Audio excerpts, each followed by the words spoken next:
Welcome to Agni Bhuta, the first institute of impeccable wisdom. Let's discuss what Manipura chakra, the digestion of nutrition, the stomach and pancreas gland. Let's start with Tantra Vidya. And Tantra has 10 chakras, not 7 chakras. This one statement which I make it again and again. Since I'm talking about Tantra Vidya as such, so I'm going to talk the ancient Indian wisdom and my own experience and go step by step so that we understand how Kundalini can arise from Muladhara chakra and go up. And as I told you, the chakras are the wheels or volts which go around clockwise and anti-clockwise. Clockwise they go for energy and anti-clockwise by reducing it. Then 10 and their example and they are according to Devyang. Now, according to Satchakra Nirupana, there are only 6 chakras, not 7 chakras, which everybody talks about it. I have made it very clear. There are 6 goddesses, and that's it. Now, Satchakra Nirupana represents the reptilian brain or the autonomic nervous system, as you can see in this picture very clearly. And that is the one which takes care of endocrine system, autonomic nervous system, inner consciousness, and integrate the whole thing into automatic homeostasis. Now, number of petals. Muladhara chakra has got 4 petals. They represent 4 fixed coccygeal bones. And Swadhisthana has 6 lotus petals, then 6 sacral parasympathetic nerves. Navi has 10 lotus petals. They are 10 lumbar spinal nerves arising from lumbar area. Coccyx, sacrum and lumbar 3 are covered in this. But Manipura chakra is not mentioned in Satchakra Nirupana. This is a statement which I am making it. But 4, 6 and 10 represent Divyang by and large. Now come to the Muladhara chakra, which is the first chakra, and the first picture is ancient Sanskrit. Second is from Shibhushan Sharma or Akhand Vidyashram. Third is the autonomic nervous system, picture of human neuroanatomy itself. This is a foundation chakra in which Kundalini sleeps. And second thing, when Kundalini wakes up, it has to get into higher chakras outside or internal. To get internal is a Brahman Granthi, which is a block with the Muladhara chakra, where 2 sympathetic chains meet at the bottom, and then it has to go through the fibers, nerve fibers, before getting to spinal cord and before getting into central canal, which is Brahmanadi.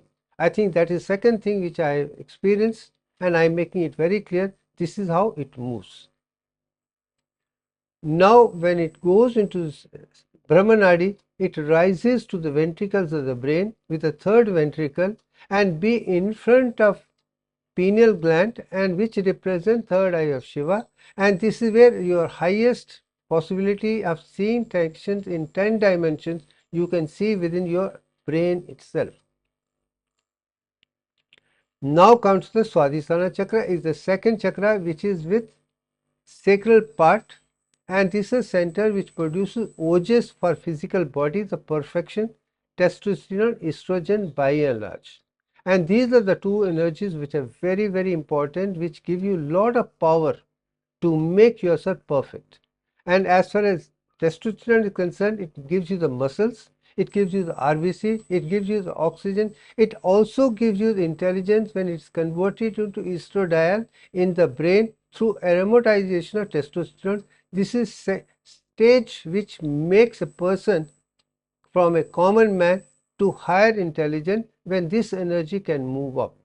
There are 2 ways it goes up through Brahmanadi, which is within the Sushmana Nadi, whereas Muladhara chakra, Kundalini can go through Ida, Pingala by and large, which is sympathetic, and within Sushmana Nadi, within the ventricle, is a space around the brain itself, and that is external journey again.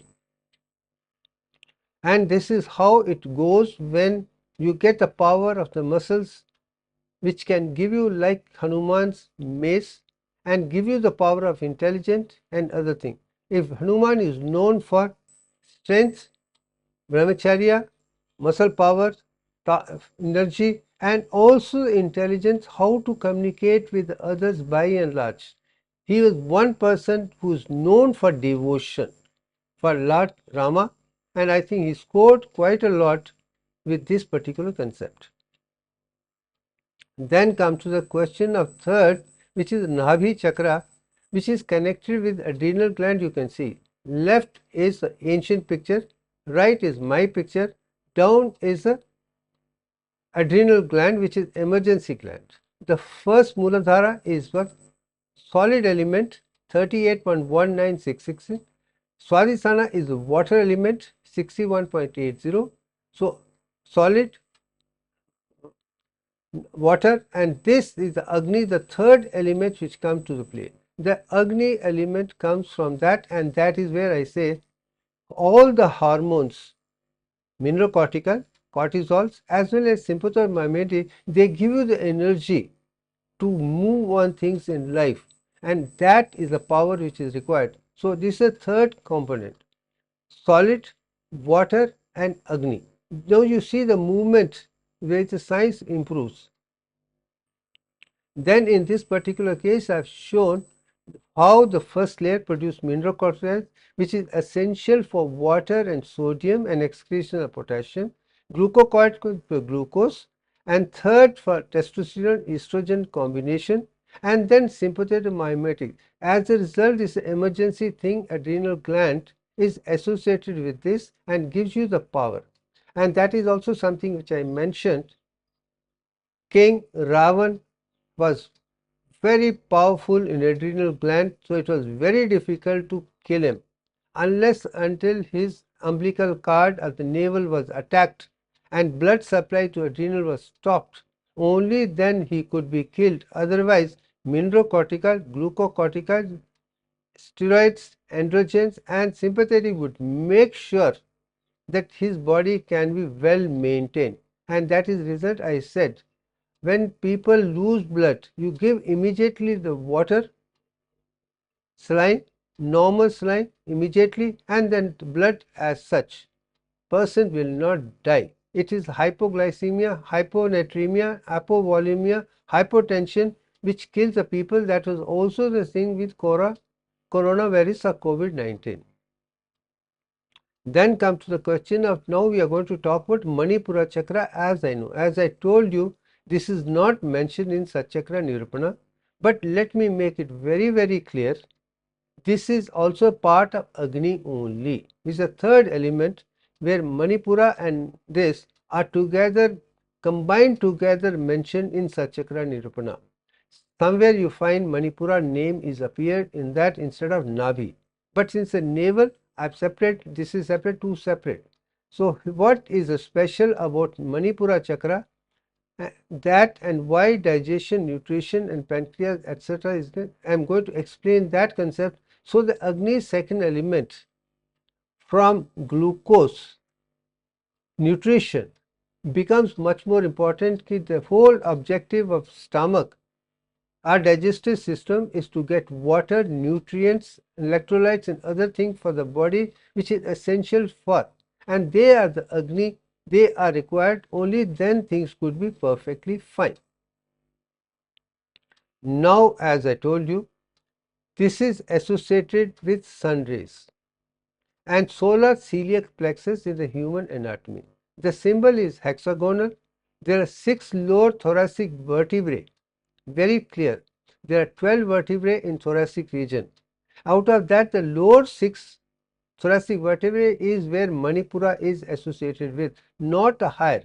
Higher will be Anhata. Later I will talk. Since there are 6 vertebrae and there are 12 spinal nerves, that's why there are only 12 nerves in this.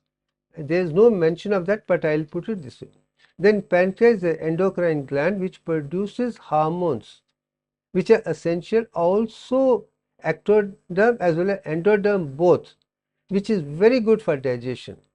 Stomach digestion of carbohydrate starts in the mouth with carbohydrate with alpha amylase, and stomach of the proteins, and lipids only in intestine, and that for that endocrine exocrine enzymes from pancreas help it. Mouth, carbohydrate; stomach, proteins; and small intestines, it is lipids. And exocrine give you the enzymes for digestion of all the three. Carbohydrate completion, protein completion, and lipid completion takes place in the small intestine with the help of exocrine enzymes from this, and also the supported by some of the elements from liver too. So this whole thing centers on liver, stomach, intestines, and that area which I would call it is primarily supplied by nerves from celiac plexus of the sympathetic nervous system and also the vagus nerve. Once that is understood, is clear. Now another point which I am making it very clear, there are two types of cells in the pancreas. Beta cells produce insulin, which is to reduce sugar down to the lower level, and alpha cells produce glucagon. When it's low sugar, it can increase. It is primarily about sugar through hormones, insulin from high to low, glucagon from low to high, and that is what is maintained. And I make one thing very clear, insulin and glucagon combination percentage in the blood should be insulin 61.83% and glucagon 38. If you have that, you will never have diabetes. You will have a perfect 111 milligram of sugar average, and will give you all the intelligence which is required, and there will be perfect homeostasis, which I told. And this is not mentioned in CHAKRA Nipura. I am making it very clear. So my concept is through experience of 10 chakras. What did I gain? Where the world could benefit, particularly in the medical profession, is my concept very clear. Now I am giving you the integrated glucose homeostasis picture. The perfect blood, I said 111 milligram. I have seen that happening within me.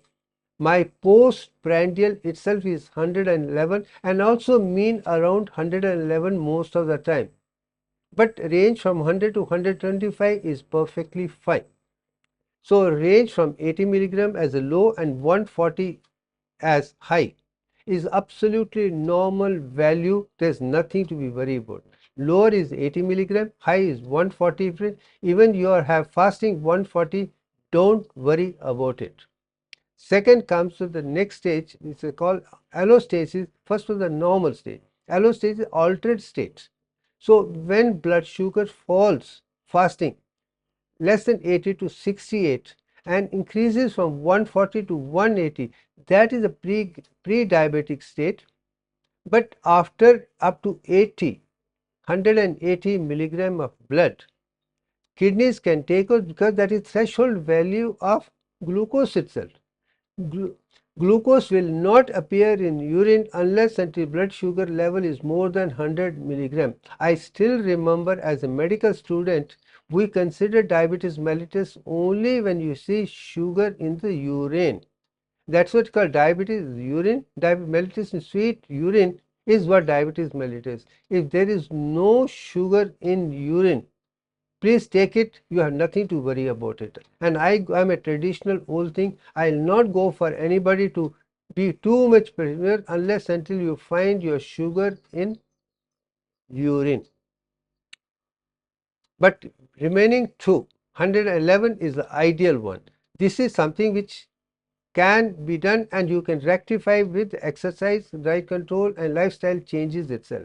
But when blood sugar falls below 68 to 42 or goes from 180 to 291, these are the two dangerous diabetic areas, and this needs a treatment and done. If it is not done properly, you could suffer and die because of diabetes mellitus, and that is there. And all these complaints within the physical body start in this area much more frequently and could be life-threatening drug. And I think this is what is my experience, and this is the statistics which I'm talking about on Divyank alone. And I think once this is understood, everything knows the aging and diabetes can be reversed with Divyank diet. And when I say Divyank diet, I mean it.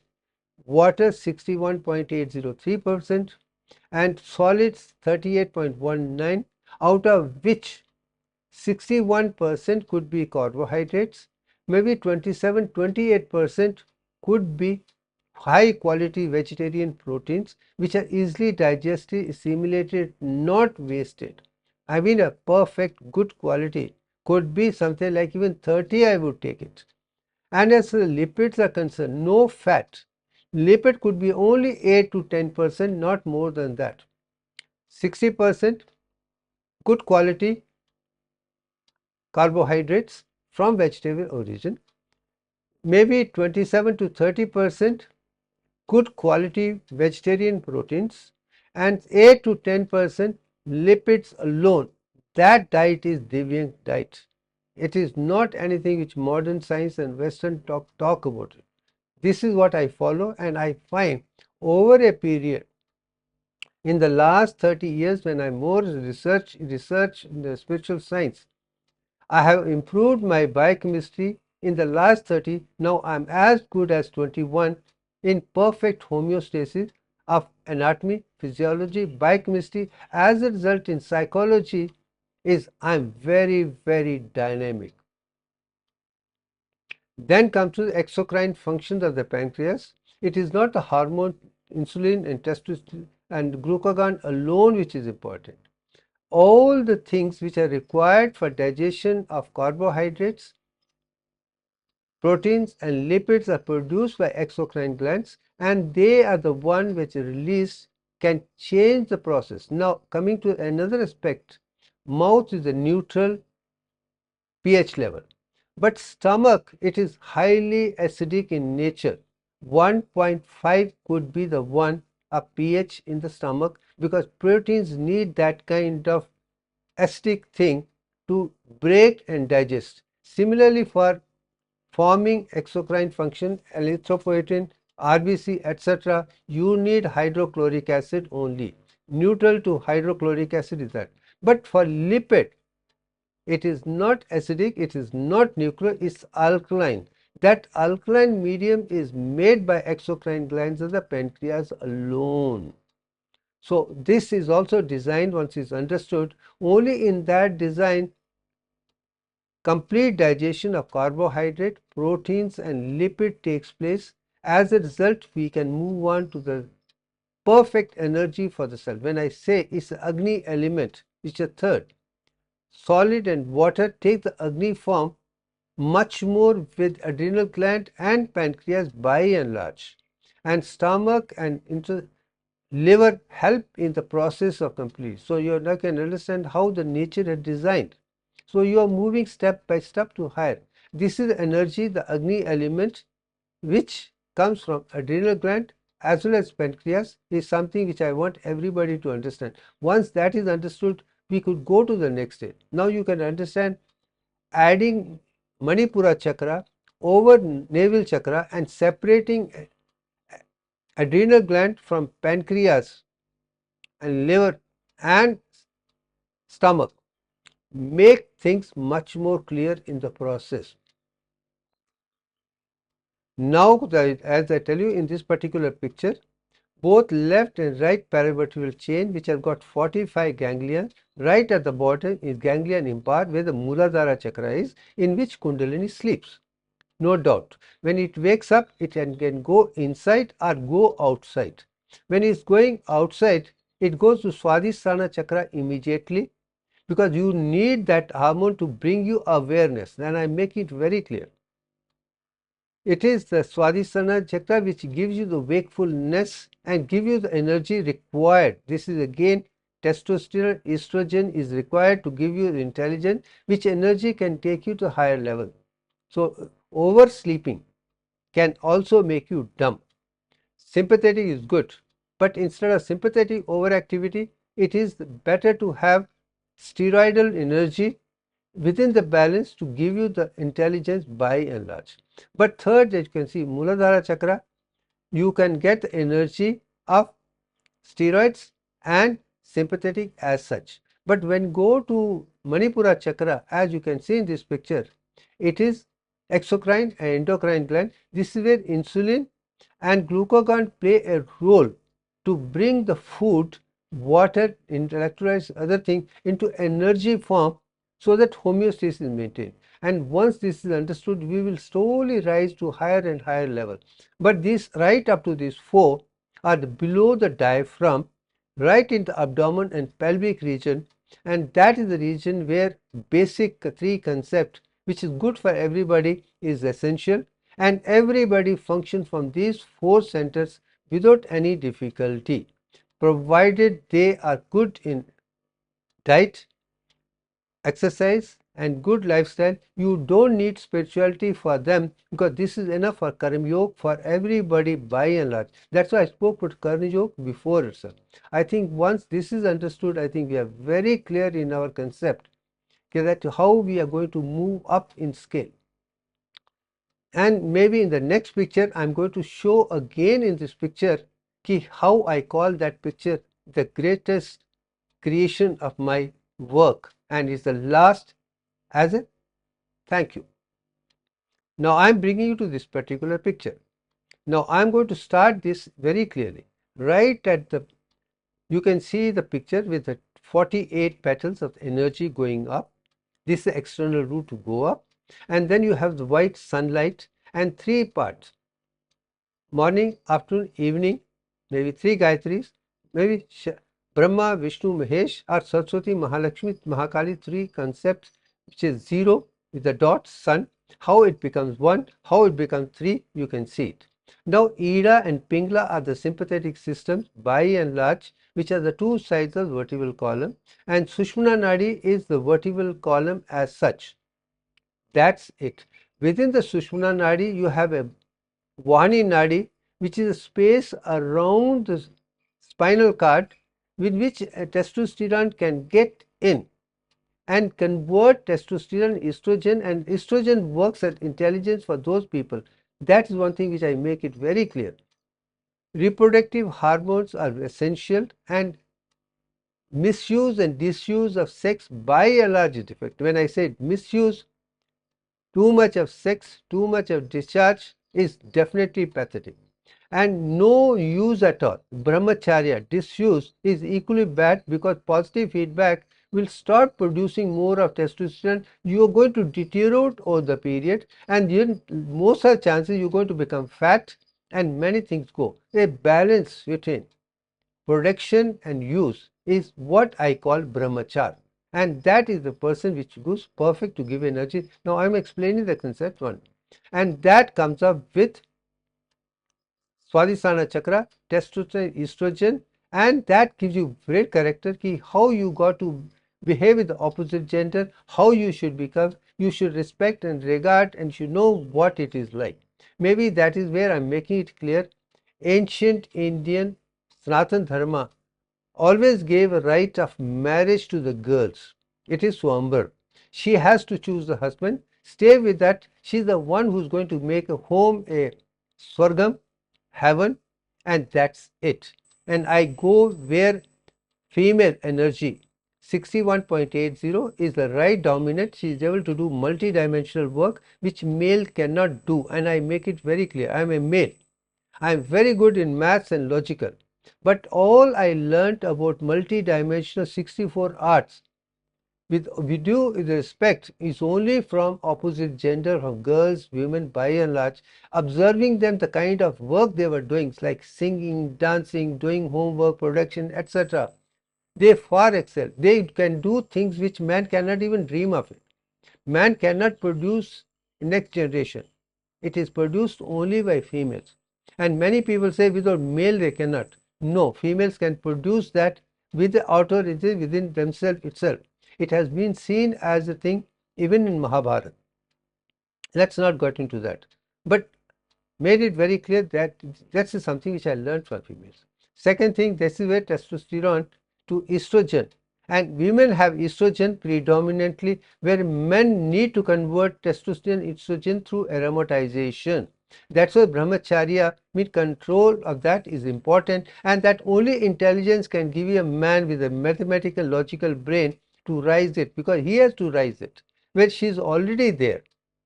Now from there you go to the next stage of adrenal, where you understand there is Agni starting, and that is where steroid power as well as sympathetic system come to play a role.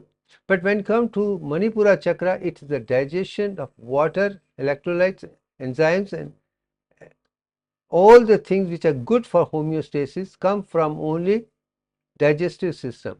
Liver, pancreas, and digestive system play important role to continuously supply water, nutrients, electrolytes, and other essentials for the whole thing. So all the four chakras control three concepts: Bhumi 38.196% and water 61.80, and the Agni as third. So below the diaphragm, all the things should be perfect. Only then you can think of going beyond.